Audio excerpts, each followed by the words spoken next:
आपने क्षेत्र के लिए क्या किया? कौन सी यूनिवर्सिटी आपने क्षेत्र में लगवाई है? पाटलिपुत्र क्षेत्र में आपने कौन सी यूनिवर्सिटी खुलवा दी? 400 पार के नारे की हवा निकाल दी है देश की जनता ने और बिहार की जनता ने। आप बताइए, दुर्भाग्य नहीं है पालीगंज का? प्रधानमंत्री भाजपा का, रेल मंत्री भाजपा का, स्थानीय सांसद महोदय भी भाजपा का, और फिर भी एक छोटा सा काम ये लोग नहीं करा पाए। जो चुनाव हुआ मुंगेर का, उसमें जंगल राज सभी लोगों को दिख रहा है। किस तरह से जो दलित अति पिछड़े, उनको वोट नहीं देने दिया गया, प्रत्याशी के गाड़ी को मारा गया, उनके बाल खींचे गए।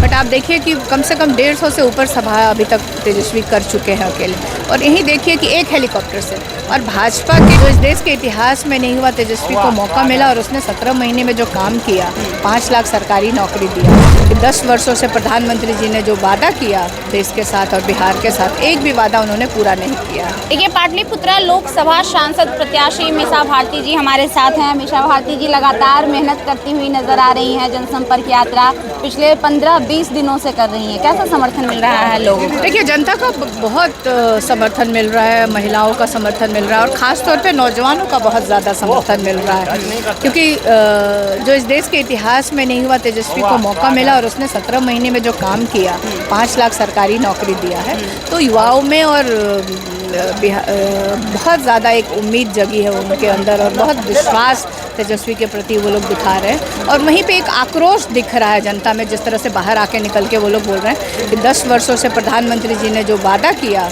देश के साथ और बिहार के साथ, एक भी वादा उन्होंने पूरा नहीं किया। लगातार मोदी जी पटना आ रहे हैं, रोड शो कर रहे हैं, कभी जहानाबाद आ रहे हैं, कभी औरंगाबाद आ रहे हैं। क्या लग रहा है, मोदी जी बदल देंगे माहौल को, या फिर वही माहौल रहेगा जो माहौल बन रहा है? देखिए, इस बार मोदी जी के बस का भी नहीं है माहौल बदलना। मोदी जी के बस का ही मोदी जी के बस का भी नहीं तो मोदी जी को इतना डेवलपमेंट किया है, डंका बजवा रहे हैं, और 10 वर्षों से उन्होंने कोई काम नहीं किया। और आज आप देखिए कि पटना में आकर के, मतलब ये देखा जाए तो मेरे समझ से पहले प्रधानमंत्री होंगे जिनको कि पटना आकर के 1.5 किलोमीटर का रोड शो करना पड़ा है। तो इन्होंने कहीं कोई काम नहीं किया है, तभी तो इनको रोड शो करना पड़ रहा है। मोदी जी कह रहे हैं कि फिर से जंगल राज आ जाएगा अगर आरजेडी की सरकार आ जाती है, तो नीतीश कुमार जी भी कहते नजर आ रहे हैं कि 2005 से पहले क्या था, याद करिए उस समय। देखिए, अभी जो चुनाव हुआ मुंगेर का, उसमें जंगल राज सभी लोगों को दिख रहा है। किस तरह से जो दलित अति पिछड़े, उनको वोट नहीं देने दिया गया, प्रत्याशी के गाड़ी को मारा गया, उनके बाल खींचे गए, जो आरोप बहुत सारे ऐसे जो हमारे दल के थे उनको रोका गया, प्रशासन का नंगा नाच वहाँ पे चला। तो ये है असली जंगल राज। ये लोग नहीं चाहते कि जो लोकतंत्र सही से चले, डेमोक्रेसी सही से चले। तो अभी जो मौजूदा राज है, आप उसको जंगल राज बता रही हैं? बिल्कुल जंगल राज है। आप देखिए ना कि आप अभी इलेक्शन हो रहा है, और ये आपको ये एक डेमोक्रेटिक कंट्री है, और यहाँ पे ये भी अधिकार किसी को नहीं है कि कौन किसको वोट देगा, और उसको रोका जा रहा है, और वो भी प्रत्याशी को इस तरह से, वो भी महिला है। और ये लोग तो बात कर, इनको वोट चाहिए महिलाओं का सिर्फ, लेकिन महिलाओं को बिल्कुल, और इनको मतलब महिला सशक्तिकरण करेंगे, बेटी बचाओ बेटी पढ़ाओ का नारा देते हैं। और यहीं पे जब बात आती है महिलाओं को हिस्सेदारी देने की, तो आप देखिए बिहार में जो 17 सीटों पे भाजपा लड़ रही है, उनमें से कितनी महिलाओं को इन लोगों ने एक भी नहीं दिया है। एक था भी तो उनको हटा दिया गया शिवहर से। जो अब जो भी था उनका टिकट काट के किसी और को दिया गया। क्या लगता है कितनी सीटें ला पाएंगी इंडिया महागठबंधन इस बार बिहार में?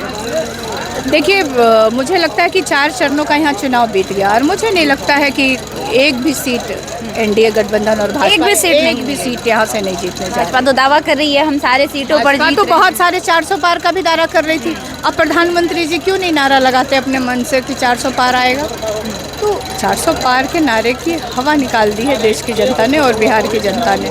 कहा जा रहा है कि नीतीश कुमार जो है मोदी जी के नामांकन में शामिल नहीं हुए हैं। लोग कह रहे हैं कि कहीं फिर से एनडीए में फुट तो नहीं पड़ने वाला, नीतीश कुमार फिर से पलटी तो नहीं मारने वाले।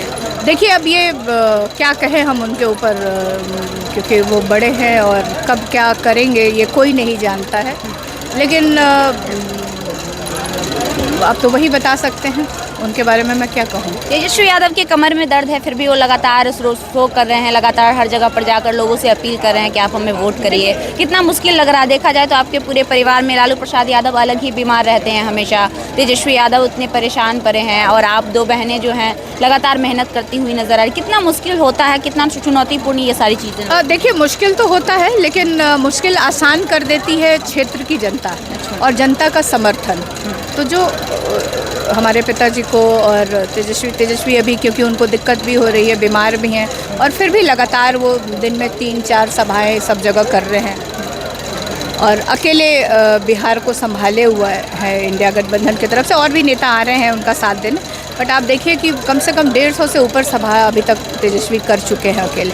और यही देखिए कि एक हेलीकॉप्टर से, और भाजपा के सारे नेता यहाँ, प्रधानमंत्री से लेकर के जितने भी मिनिस्टर हैं, जितने भी लोग हैं, वो लोग लगे हुए हैं। करीब 30 या 25 हेलीकॉप्टर लेके वो लोग बिहार में सभाएं कर रहे हैं। तो कहीं ना कहीं मतलब डरा हुआ तो है सत्ता, जो लोग हैं नरेंद्र मोदी जी और भाजपा के लोग, ये लोग तो डरे हुए तो हैं, क्योंकि तेजस्वी ने जो काम किया है, जो विश्वास जगा है जनता में, तो इससे ये लोग बिहार में डरे हुए हैं। और आप देखिए ना कि 40 लोकसभा सीटें हैं बिहार की, और 40 लोकसभा सीटों में से हमेशा कभी 38 कभी 39 सीटें यहाँ से जिता के एनडीए गठबंधन को देती रही है बिहार का जनता ने। और एक भी सांसद ना तो अपने चेहरे पे चुनाव लड़ता है, ना अपने काम के बल पे वो लोग चुनाव लड़ते हैं, और ना ही ये लोग संसद में जाकर के बिहार के लिए आवाज़ उठाते हैं। नहीं तो इतने दिन से ये लोग अगर आवाज़ उठाते तो बिहार में बहुत सारी फैक्ट्रियाँ लग जाती, बिहार बहुत डेवलप हो जाता। इतने सांसद बहुत होते हैं। आप यही देखिए कि गुजरात में सिर्फ 26 सांसद हैं, लेकिन काम कहाँ हो रहा है? गुजरात में हो रहा है। डेवलपमेंट कहाँ हो रहा है? गुजरात में हो रहा है। मतलब सरकार चाहती है कि यहाँ की जो जनता है वो हमेशा बेरोजगार रहे और ये लेबर फैक्ट्री बिहार बन के रहे। बिल्कुल बिल्कुल, मुझे तो यही समझ में आ रहा है, जिस तरह से हम लोगों ने 10 वर्षों से देखा है कि सिर्फ वादे पे वादे कर रहे हैं प्रधानमंत्री जी, और यही उनकी सोच रही है, लेकिन अब ज़्यादा दिन चलने वाली नहीं है। इस बार जनता ने ठान लिया है और नरेंद्र मोदी जी की विदाई तय। आरोप लगाया कि रामकृपाल यादव ने कोई काम नहीं किया। वो कह रहे थे नामांकन के दिन, हमने इतने काम किए हैं कि गिनाने लगेंगे तो आप गिन नहीं पाएंगे। तो गिनवाने चाहिए उनको। आप बताइए कि मैं क्षेत्र में जाती हूँ और एक मूलभूत सुविधा, जो बेसिक नीड होता है, कि पीने की पानी की व्यवस्था नहीं है, महिलाएं आती हैं।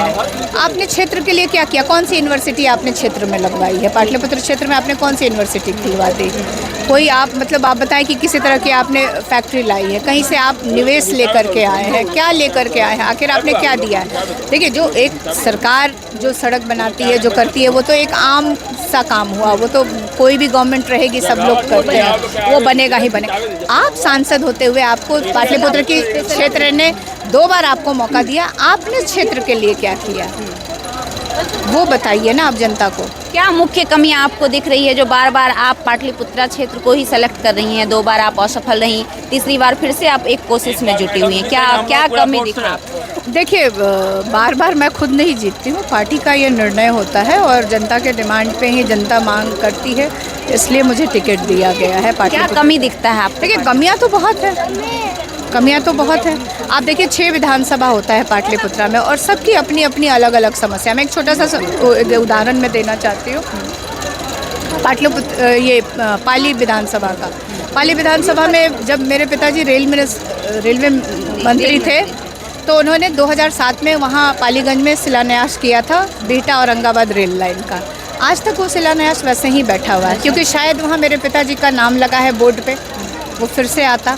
आप बताइए, दुर्भाग्य नहीं है पालीगंज का? प्रधानमंत्री भाजपा का, रेल मंत्री भाजपा का, स्थानीय सांसद महोदय भी भाजपा का, और फिर भी एक छोटा सा काम ये लोग नहीं करा पाए। इसी तरह से बहुत सारी समस्या है। मसौड़ी की अपनी अलग समस्या है, फुलवारी की अपनी अलग समस्या है, तो बहुत सारी ऐसी समस्या है, और हम लोग अपने मैनिफेस्टो में उन चीज़ों को शामिल किया है कि अगर मौका देती है यहाँ इस बार, और मुझे पूरा उम्मीद है इस बार मीशा भारती चुनाव नहीं लड़ रही है, इस बार जनता चुनाव लड़ रही है पाटलिपुत्र से। जनता जवाब देने का काम करेगी। बहुत बहुत धन्यवाद। तो हमारे साथ मिशा भारती थी, लोकसभा प्रत्याशी हैं पाटलिपुत्रा लोकसभा क्षेत्र से। एक बार जैसा जूस यहाँ कैमरा है, घुमा जूस दीजिए। है, अभी जो जूस क्षेत्र में है। जब ये भ्रमण कर रही हैं तो यहाँ के जो लोग हैं वो लगातार इन्हें समर्थन देते हुए नजर आ रहे हैं और सारे लोग जो हैं इनके साथ खड़े हैं। साफ तौर पे मिशा भारती जी कह रही हैं कि इस बार चुनाव मिशा भारती नहीं लड़ रही है, इस बार चुनाव जनता लड़ रही है और जनता जवाब देगी। लेकिन देखना ये दिलचस्प होगा कि क्या होता है 1 तारीख को चुनाव है पाटलिपुत्रा लोकसभा में और 4 जून को रिजल्ट आने वाला है। इस बार क्या कुछ होता है नज़ारा वो हम आपको दिखाने का प्रयास करेंगे। बहरहाल आप लाइव लॉन्ग न्यूज़ देख रहे थे। मेरा नाम खुशबू रॉय है। बहुत बहुत धन्यवाद।